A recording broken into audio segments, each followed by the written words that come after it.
ত্রিপুরা, বাংলাদেশের নোয়াখালী, ফেনী, কুমিল্লা, এই কিছু কিছু গ্রাম জেলা বাংলাদেশের, আর ত্রিপুরা আমাদের ভারতের মধ্যে একেবারে বন্যাতে তারা ডুবে আছে। আমার ভাই, আমার মামাতো ভাই, আমার চাচাতো ভাইয়েরা, মামাতো ভাইয়েরা ত্রিপুরাতে আছে।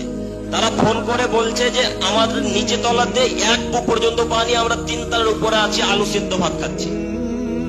আর ফেনীর খবর দেখেন আপনি, বাংলাদেশের ফেনী, নোয়াখালীর খবর দেখুন, একেবারে তারা পুরোপুরি ডুবে গেছে, বাড়িঘর সবকিছু ডুবে গেছে।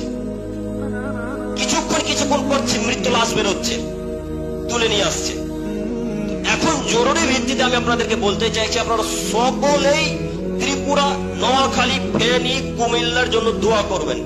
সকলে দোয়া করবেন যে আল্লাহ তুমি ত্রিপুরাবাসীকে, নোয়াখালীবাসীকে, কুমিল্লাবাসীকে, ফেনীবাসীকে আল্লাহ রক্ষা করো। সকলেই বলি আমিন।